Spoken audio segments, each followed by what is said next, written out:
Walila umntwana alilela umamake wamthatha wambeka esifubeni sakhe wathi thula sana lwam wathi thula sana lwam. Hello, Dumelang, Sanbonani, Absheng. My name is Mariki Bothma, Ntomza Mazulu, Zindli Ntomza KZN, all the way from KZN, but currently here in Midrand, Joburg, at Galaxy Universal Network, Starset Channel 500, and on our Facebook page, Galaxy Universal Network.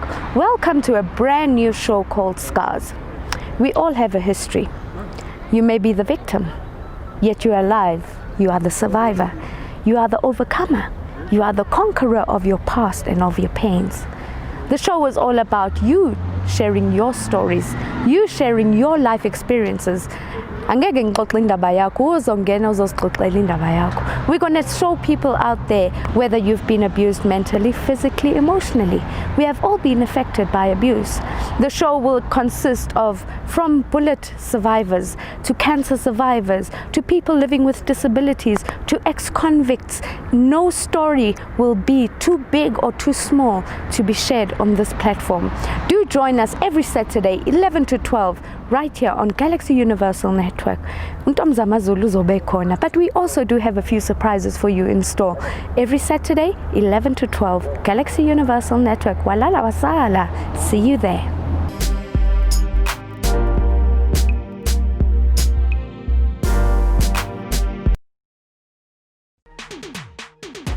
Feel the heat.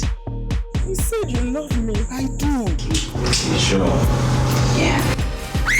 Leave my house, man. Oh, no, you don't. Get out of my way. Get out. That is an abomination. All the love you promised me. Do you have a boyfriend? Yeah? Feel the excitement. You don't know how I've been longing for this. Feel the heat. Muhaitsu, welcome back. This is still Pan-African Morning News right here on Galaxy Universal Network. And as we continue to celebrate women right here in South Africa, you know, women who inspire our continent, we also learn a thing or two, you know, about various companies and organizations. Now, today we sit here on the green couch with a remarkable lady who has more than 20 years experience in auditing, in compliance, in risk management, in regulations, you know, Yvette's business school graduate, and of course, a head of a very important department in the Lotteries Commission. Tintswalo Nkuna, welcome to Galaxy Universal Network. Thank you, Palesa. Mifukile minjani?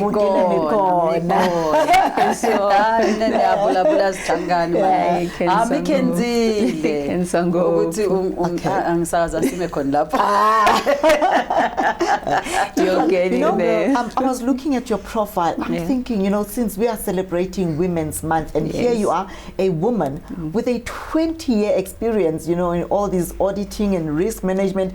You know, just as you're about to tell us who you are, you know, what you are all about, how did you do it, you know? Yeah. It's quite amazing looking back that I've been working for just over 20 years, and it's amazing how time flies. But my background is in auditing. I started in auditing and did my articles with the Auditor General's office way back then. And after that, I moved into the space of risk management just to expand my auditing experience. And after having qualified as a certified internal auditor, I found risk management quite to be challenging and also quite informative.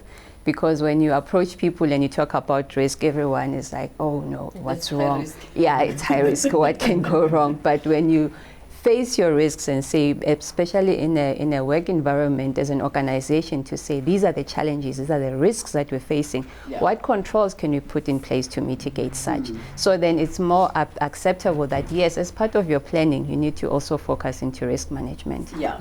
Today we are discussing scams, how people get scammed, and how to see that no, this is it's not a good one. It is a scam. I mean, you are within the National Lottery, where you also, I mean, run through with a lot of campaigns where you also teach people to say, no, this cannot be the right way of you, you know, doing your, because a lot of people, they play lottery because they want to get quick cash immediately. You know, it's a game that people get into. So first and foremost, when it comes to lottery, what do you advise people to note for? Because we are still going to go into the rest of other scams that we find around here, including even the ones that people phone you to say, I am Mr. So-and-so, I have got these millions. We're going to look into that. But let's start to the space where you are. With the National Lotteries Commission, where we regulate lotteries, and most people will be familiar with your usual lottery games, your Lotto, Powerball, and so forth. Those are the popular ones. That's what we regulate. And there's also smaller type lotteries, which are fundraising lotteries, fundraising schemes that can be run by non-profit organizations, solely restricted to non-profit organizations and schools, wherein they would run competitions or raffles to raise funds for their organization. So those are the ones that we mainly monitor to ensure that they actually comply with the Lotteries Act and ensure that people who do participate in such schemes, if there is a prize to be won, they do win the prize, they get paid the exact money. So that's the case with the National Lottery. So if there is a jackpot that is a certain amount, if you do get the numbers, you're fortunate, you win, you ensure that you do get paid the money. So with the National Lottery, what we have done is that, unlike other jurisdictions like in the United States of America, where if you win the lottery, everyone gets to know who the winner is, in South Africa, to ensure the safety of the individuals who win and also their confidentiality, we do not disclose the winners so that to protect them as well. It's up to them if they choose to make themselves known. But what we do from our side is that with other smaller lotteries that are run, we ensure that the people who purchase the tickets, they can check at the back of the ticket and see that there is a registration number that is attached thereto, so that they can follow up or even call our offices to validate, hey, there's this Early Childhood Development Center, they're running a raffle, they say it's for good causes, is it registered with yourself, so we can check if it is legitimate. Because we have found instances where either private companies or individuals who are not supposed to be running those small lotteries, which are fundraising lotteries, actually running them for their own personal gain. So that is one of the scams that we actually keep an eye on, and we investigate and create that awareness to the public. Yes. You mentioned that you don't mention the people that win the lottery, and it has in the past raised eyebrows to say, you know, somebody won 126 million, but we don't know who that person is. Do people, now let's get it from the horse's mouth, do people really win all that money from lottery, or sometimes there's, you know, like... Sisanda, let me tell you, before I joined the National Lotteries Commission, I knew about the lotteries very vaguely, but as one, probably I was like you and thinking, people don't win. I never even bought a ticket. It's only after I joined, then I realized this is part of my work. This is what I will have to be regulating. Then when we do the winners reviews, we know that there are people who have won. We are able to verify that. If someone has won 146 million rand, they are paid to the last cent. That's what we ensure. So there are people who do win. And remember, with the basis of the National Lottery, it was introduced in South Africa to actually support funding for non-profit organizations who are doing work in communities. Yes. The charities, sports and recreation, arts and culture. Yes. So apart from creating winners and millionaires, it also has a beneficial effect in that communities tend to benefit from the proceeds of the National Lottery, which we also monitor as the National Lotteries Commission to ensure that organizations who apply for funding, they can get access to that funding and actually uplift their communities through their various initiatives. So people do win and people do get paid their money. So I want to understand, you know, Tintswalo, when people win, when winners are coming, after, you know, let's say you've won about 150 million rands, do do they pay tax in that money, and do they get all that money, or maybe is some of the money taken to say, okay, fine, this for in this amount that you've won, this you pay tax, and this maybe you need to donate maybe to a certain organization? How does it work? Yes, that's an interesting one. With winners, if they say you have won 20 million rand, the whole 20 million rand is yours. There is no tax that you pay on that. There is no donations tax. It's all the money tax-free that comes into your pocket. Wow. Okay. And what the operator does is that as part of that, because you've gotten into this big windfall, people is like you think, oh, it's a lot of money, it's overwhelming.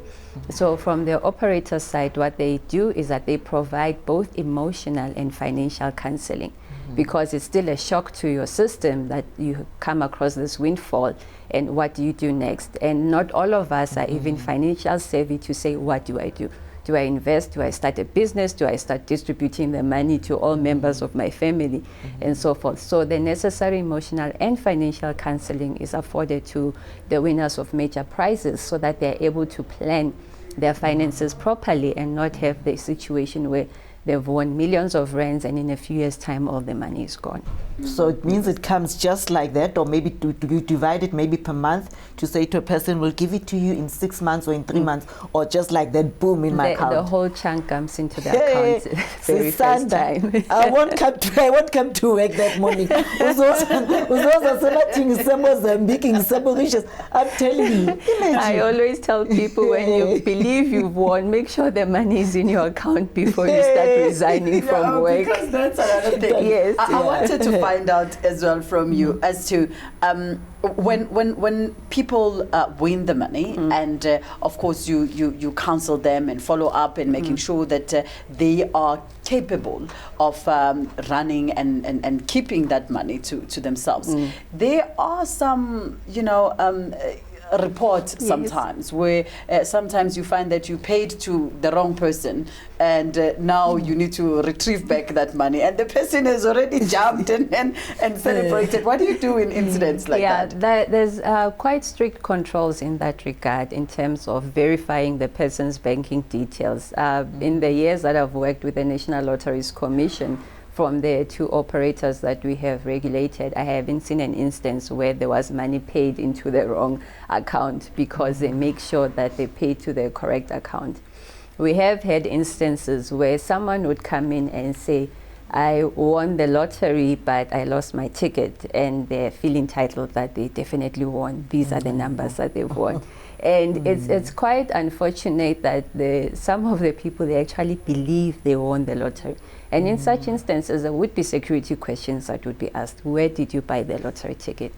At around what time? How much did you play? Just to get an idea, because we've seen people who are very adamant, and you engage them and they sound very convincing that they have won the lottery, only to find that no, it's not the case. Oh, so while we're still on that, what do you do then? Let's say I did play for sure, and I wrote my numbers in another paper, and then I lost it. But if you ask me, I passed the security questions, and I do say, yes, I did play at this place at this time, and unfortunately I lost the tickets. If you go there, maybe if it's a store, you look at the cameras, yes, I'm there. You check the till slip, maybe on their side, yes, I did play. I'm not sure if they keep a receipt of the numbers that I played.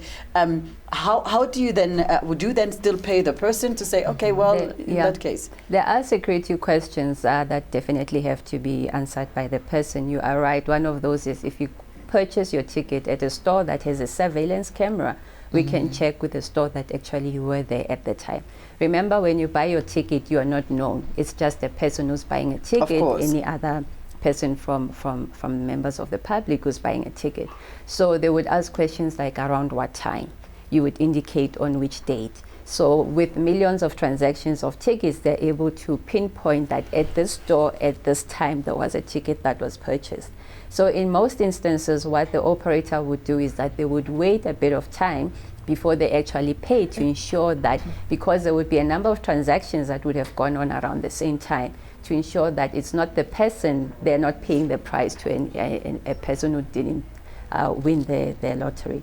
So in most cases, the people who are genuinely winners and they have lost their tickets, they do get paid, because they provide the details, and they come in within a few days of having played to say, The jackpot was won because the operator would publish that it was bought at a shop in Gauteng, in Soweto, for example, and then you would know, oh, I lost my ticket, let me make a follow-up. So the operator is able to ensure that they actually pay the rightful winner their money that they have won. Yeah.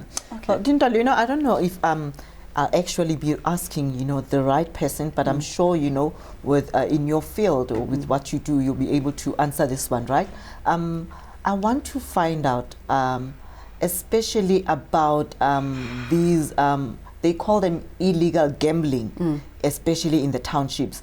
I'm talking about Bom China and Bofafi. Yeah. You know what I mean? Like some of us have been brought up by grandmothers who actually have managed to educate us with those monies, Sabo Fafi, Let's China, and I grew up in that. And then as I grew up and got to, you know, grow, you know, grow up, let me just say that, I find out Tuguti, Abo Fafi na Bom China, they are illegal. You know, but I'm not understanding why they should be illegal, and rather they don't allow them to be registered, because those are the actually in China and the games that have actually brought us up. Yeah. Why is it that Abo Five in Abom China, a township, those little games are the ones that are feeding, you know, the community and the children, but they are not being assisted to be registered in, especially in more Gauteng Gambling Board. Would you know anything about it? Yes, it's actually our space as the National Lotteries Commission to actually license those. Yeah, having grown up in Soweto as well, I first heard about China, and I've been looking for the Chinamen in Soweto, which I never got to see. But having joined the National Lotteries Commission and having to understand what lotteries are, China or Fafi, it's a type of a lottery. And ideally it should be licensed with the National Lotteries Commission so that it is regulated, it is a legal activity that should be regulated by ourselves. However, the challenge is that as long as China has been existing in the country, there hasn't been legislation to actually try and regulate that. So from our side, we're now coming at the, unfortunately, reacting in that instances where now as the regulator, as a National Lotteries Commission, we have to influence legislation which is drafted by our policymakers. And we have done that. We have conducted the research that this is a game that has been played for generations in most townships, and it needs to be regulated. So it's up to the policymakers now to actually see the need to actually regulate it, because it doesn't stop people from playing. And Palisa, you are right in that people participate in that activity just for bread and butter issues. There's no ill intent from their side in terms of defrauding everyone. And the level of trust in that game, it's quite amazing, because people believe that they win, and they do win. And when I dream of a number, and you dream of a number. Amanzi. So amanzi, no mga amanzi 13. Ay, sambe so pecho 13. And then people do get paid. So there is, it's amazing the level of trust in that game. So that's where we have engaged with our policymakers to say something needs to be done. We cannot be going on as a regulator and just enforcing and arresting people who are participating in that. We need to find a way to actually legalize some of these types of schemes. Now moving on to other scams that happen. We've got mostly very much advanced scammers that go online and start poaching people. You find the person that they've got your ID number, they've got all information about you. Scammers have gone quite very much sophisticated when they're doing their business of scamming people. How do people identify a scam? Or would say, no, this is too good to be true. This must be a scam. It's Sisanda, it's quite unfortunate. I remember in one of our national endeavors, we had an engagement with the people who were in attendance, and we informed them that there is no way you can win a lottery without having bought a ticket. And someone asked the question to say, but they have my details, they have my cell number. So how can they have my details and say I have won if then I didn't win? Then we say, but did you buy the ticket? That is the fundamental thing. And you're right, there's quite sophisticated scammers who have all the details. It's even surprising that even now the people still receive emails that there is a large windfall that is coming your way. It needs to be claimed from the United Kingdom, just provide your details and so forth. And people fall victim to that. So the basics is just take a moment and ask yourself, how true is this? Do you even know anyone in any other country, if it's coming from the UK, if it's coming from Australia, to say, hang on, do any of my relatives live in that, something like that? So it's a question that people, unfortunately, when you see the zeros, you get excited and you start thinking, oh, I'll buy a house, I'll buy a car, without even realizing that, hang on, something is up. So the moment someone sends you information with your ID number, then that should be the first alert that, hang on, something is wrong. Even when you enter a competition, if you have won, they don't send you your number, your ID number, they just send you an SMS, and obviously you would have known that you had participated in a competition. If it's those ones where they say your cell number was randomly selected, then those ones are the easy ones that you just have to delete and say this is a scam. Yeah. Now there are people are being invited to those WhatsApp, what do you call pyramid schemes, Yes. and that you must, pay this. How real is this? Is it possible for someone? Bitcoin. Yes. Is it possible for someone maybe to start with those pyramid schemes where you have to recruit people in order for you to gain some money in it? Yes. How does this thing work, if it really even exists? Yeah. The pyramid schemes have been in existence for quite some time, and those are regulated by the National Consumer Commission, Yes. together with the Financial Sector Conduct Authority. Yes. They regulate that. But what is important for people to understand is that if you have to invest your money and they give you interest rates that are quite high, and you're looking at the state of the economy that we're probably in a depression, not even a recession, that how is it possible that you can invest 1,000 rand and in a week you get 10,000 rand? Yes, there are those individuals who have been fortunate in that when they join those pyramid schemes early on, they do get their money. But those who join later, then there is no money available to pay them out. For me, there wasn't, Yes. because I joined later as Yeah. well. I don't even want to mention how much, because I know Susan is Yes. going to laugh at me. Because as How much was it? Can I not answer this lady sitting next to me on my left? you are protected. Thank you. So it is unfortunate. I was talking to my mother, for example, a few weeks back, and she got a call from one of her old friends. No, there is this scheme. I'll send you the forms. You just complete, and there's so much money to be made. And my mother sent it to me, and I said, no, you're not joining that. It's a pyramid scheme. And it is widely marketed on Facebook as well, which we have invested. And one of my other colleagues also received that. He was like, this is not, it's a scam. And I said, yes, it is a scam. So unfortunately, they are there. And you get recruited by people you know. Exactly. And because it's someone you know, you think it's something that you can trust. But they might not have done the necessary background because they had it from someone else who would have said, I invested 10,000 rand, now I'm at 100,000 rand. Yes. And then how do you manage that? So that is the challenge that we actually having. And with the other regulators as well, such as the National Consumer Commission, they have come and created that awareness to say people need to be careful with these pyramid schemes. Just because somebody says it's there, it happens, it's not necessarily true. Yes. Because you do stand to lose your money. Yes. There Yes. are a few individuals who would make money in the beginning, but by the time you join your money, you won't get that return that was promised They even to you. call it Ipanoi. They know it. Oh, They call it They are aware that these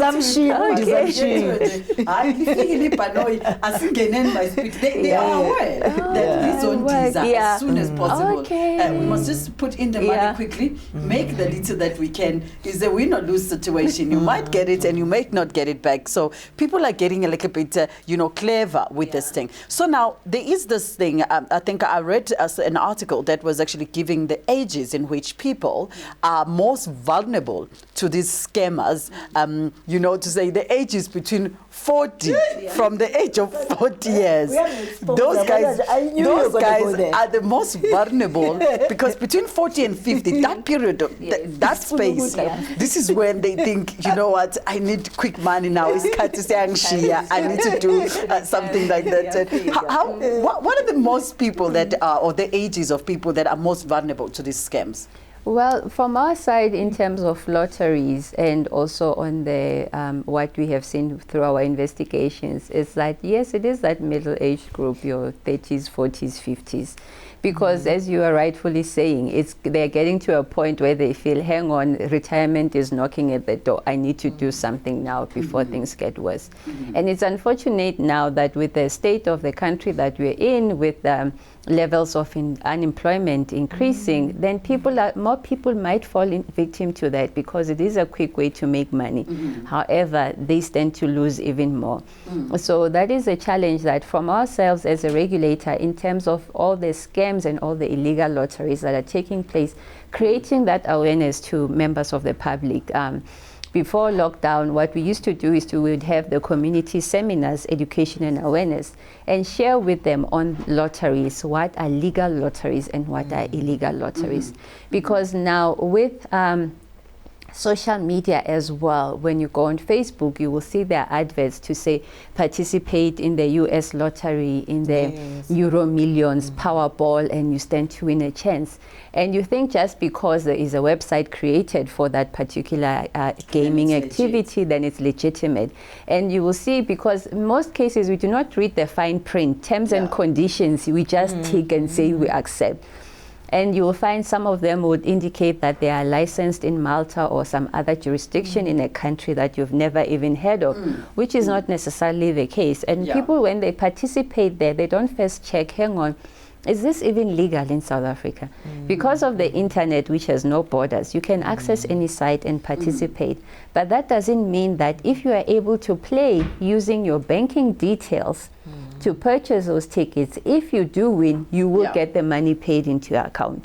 So that's the risk that people are not aware of, that just because it's a website that has been created, it doesn't mean that you stand to make your money. You stand to get your money if you win. We are now going to December, where a whole lot of people are now going to start entering into stock fails and different types. So how do people see that this stock fail, you know, what you call commission that I'm getting myself into, it is not a good one. Maybe I might lose money in here, because there are those that very, very soon they will come up and say COVID stock fell and blah blah blah, and then come in COVID stock fell. You know, they are going to come. They're definitely going to come up, and we have seen that. What we also do monitor is your competitions and your fundraising activities. Because some of them would run and say, purchase a ticket for 50 Rand, stand a chance to win a car. And you get excited, oh, for 50 Rand, I'll take a chance, and thinking you will win. Only to realize that there's not even a fundraising activity. It's just an individual who's just selling tickets, and there's no chances of you getting a car back. We have investigated one incident where it was a young man in KZN who had decided to do a fundraising scheme on his own. He had contacted a number of charity organizations to say that if he can use their name, when he makes the money, then he will donate to them. So they just agreed because they were wanting donations, so they didn't question. So when we did investigate, we found that he's just an individual. There isn't any written agreement with those non-profit organizations to say, yes, definitely they will get funding from him should they support, and that he is raising money on their behalf.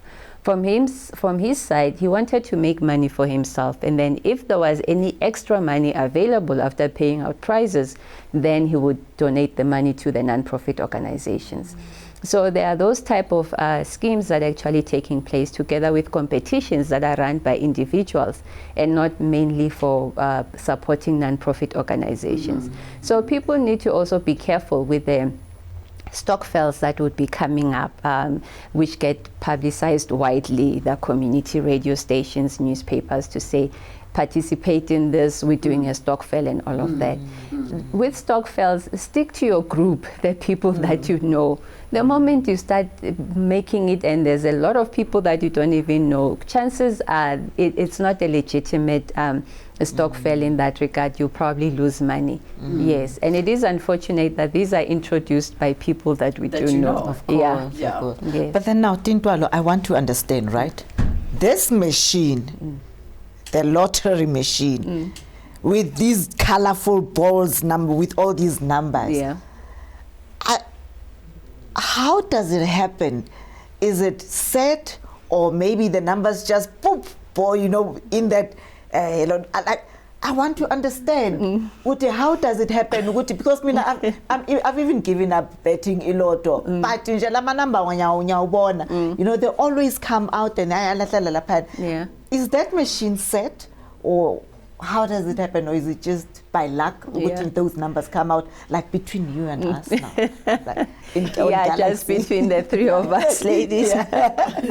Yeah.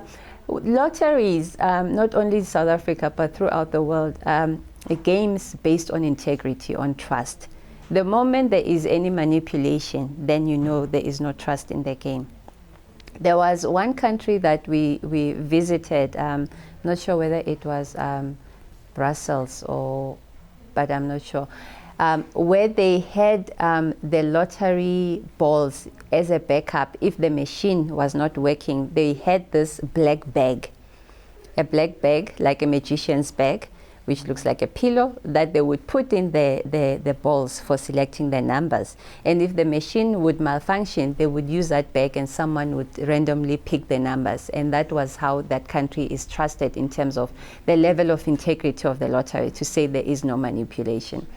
In South Africa, with the draws that we've had from the manual machines to now the random number generated system, is that with those machines together with the balls, the traditional ones, the machines would be tested independently to ensure that there is no manipulation. The balls also would be tested to ensure that every ball weighs the same and every ball has an equal chance of selection. So now with the automated random number generated system, what happens is that with the numbers, that system is actually independently certified. So when you purchase your lottery ticket, the information is recorded on one system.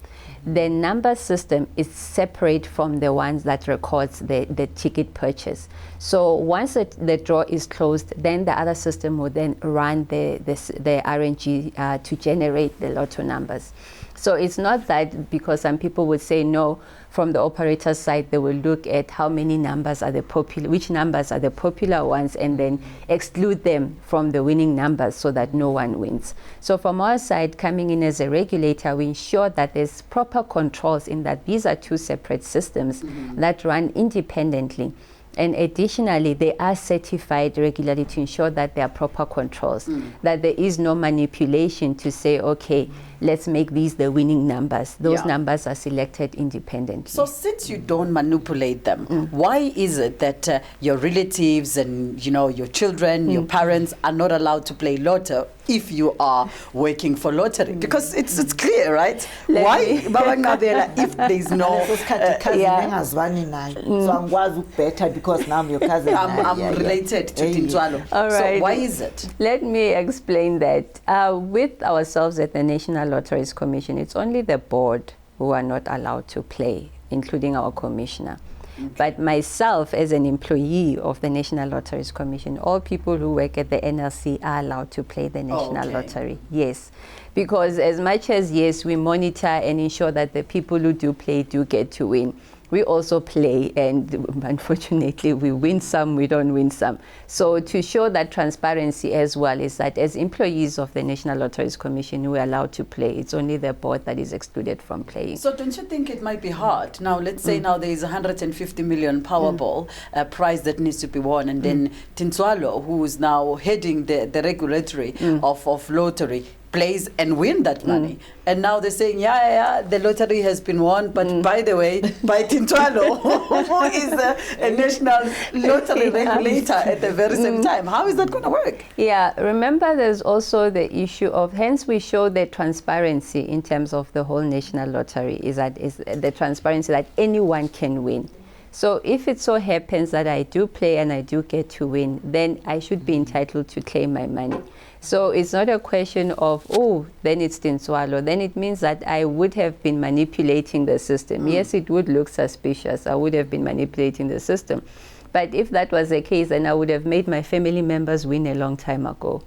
So to show that anyone who participates has a chance of winning. And there are people who, if you look at the recent media reports of people who have won, there are people who say, no, I just decided to buy a lottery ticket and it was my luck. First time and I win. There's people who've been playing for quite some time. Yes, they do win, but they do not win the jackpot prize. So it's all a question of transparency to say that as much as we are regulating, we are allowed to play, but it doesn't mean that there's any manipulation. If it's your luck, it's your luck. That's the chance. I know the hotspot numbers. Yabona mawufika nje lapha no 30 ban 40 ban. I always win 3 numbers. Those numbers, wow. always 3 number 15 rand at least. Okay. 30 something, 40 something. There are these types of scams where a person would say, resign from your work. There is money to be, you will get this money, and these ones are not even something that you're going to have to play. They will tell you of magic, that we're going to take the money and put it in a mill and put it in a mill, which I would not disclose further. But others, they say, put this money. And I remember it happened to someone very, very close to me. Actually, not one, 2 people, very close. One was putting the money in the mill, and another one put the money in the bag and left it under the tree. And they said, put the money, leave it under the tree. The rats will come. When the rats come, they will change the money and make it double. And people believe that nonsense. I understand. You guys, as National Lottery, are you able to run, programs in which you tell people and create awarenesses around the people and say, listen, this cannot be a reality, and this, because one way or the other, they will get a victim. They will get a victim. They will get educated people. They get celebrities for that matter. So how do we? As it's an eating explained.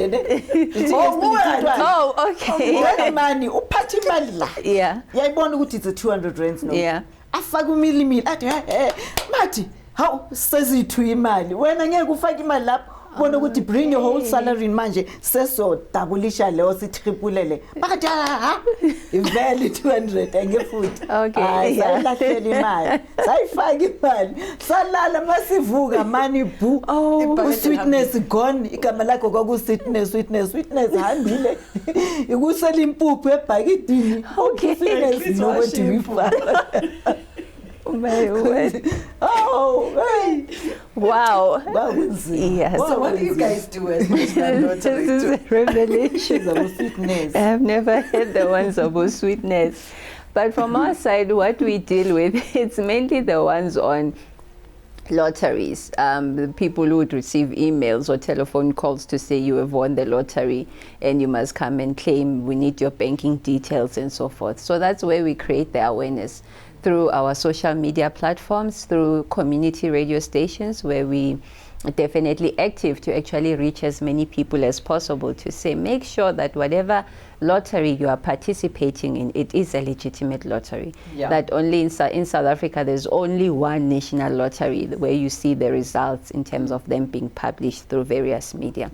And also to ensure that you contact us, we've got provincial offices as well, where people can make inquiries to say, hang on, there is this scam, there's this lottery, there's this online lottery site. Is it actually regulated and licensed by yourselves? So that is the thing.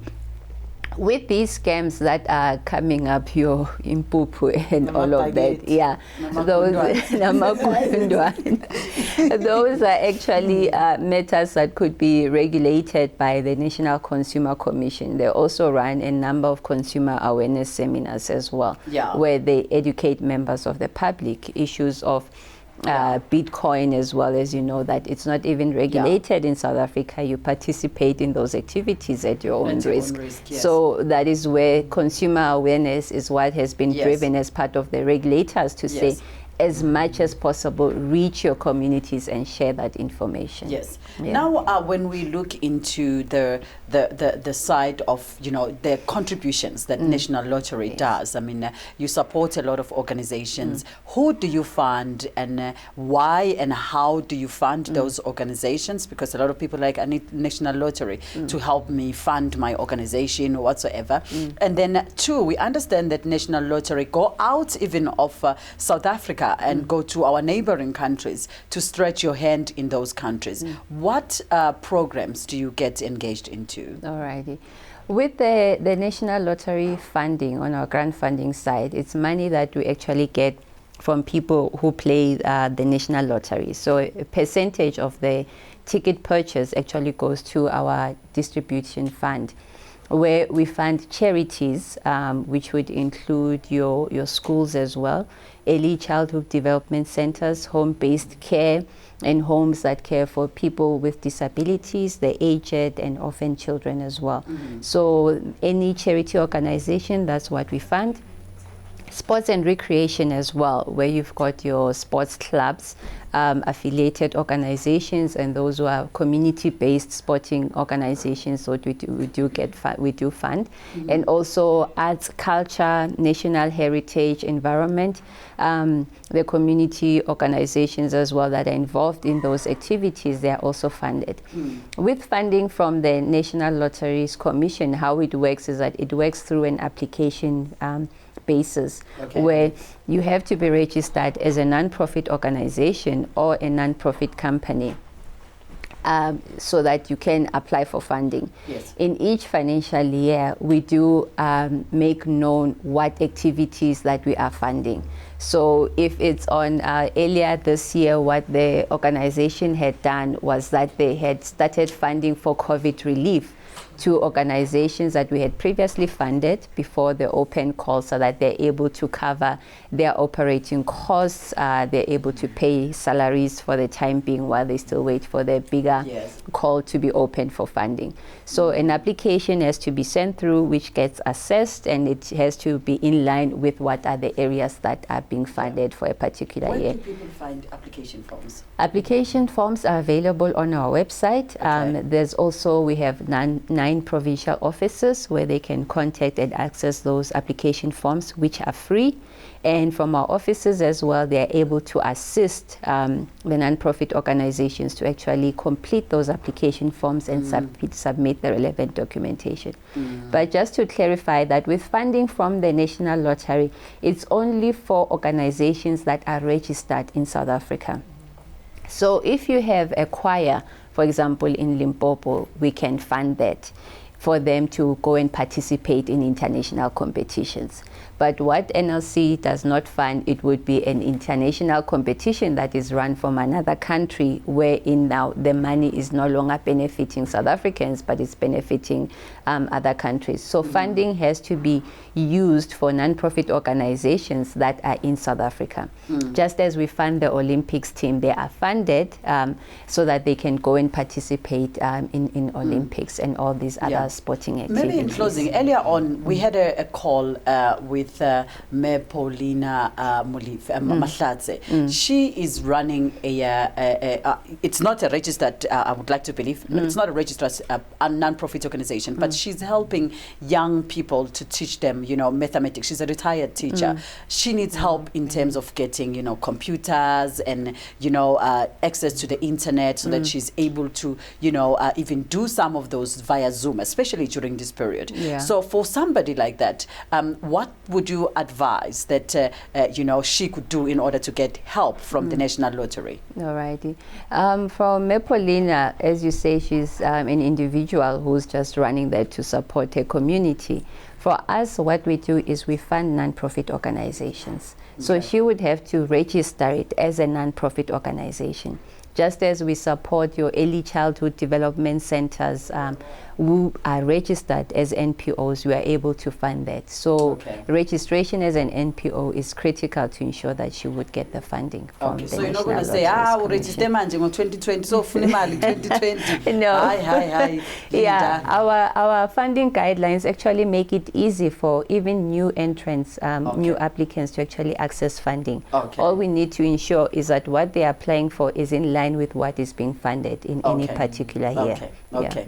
No, thank you so much, Sister Tintswalo. You've been very great, and you have informed our viewers quite very widely. And we also taught you a lot of scams, Impupu scam and Kundwana scam. And I'm sure you're going to go back now and look into your auditing. How do you fix the Impupu scam in there? So thank you so much for joining us. Thank you so much, ladies, for having me.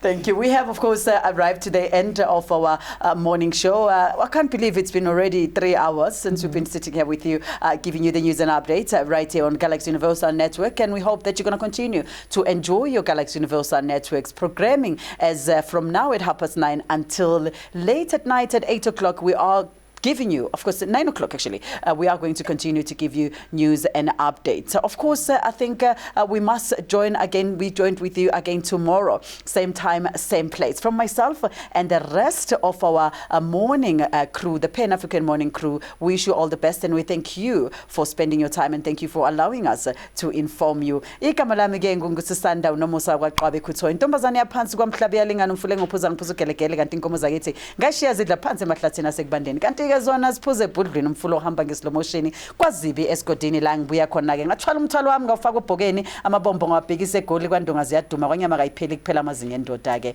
Until next time, Africa, goodbye. Palisa Mogaetse go tswa go nna Palisa kokomane ya ga sebolai di roba tlhakula tsa ga mmasedi ya mphela tse di reng di a roba di a seli ngiyabonga nina bakathwala amanyamade emkhonto duma njengetuni umnyango uvalo-vala ngamakhanza amatsosi sengifikile nina bakamahlasela. Until tomorrow, same time, same channel, right here on Galaxy Universal Network. Salang sintle. Bye.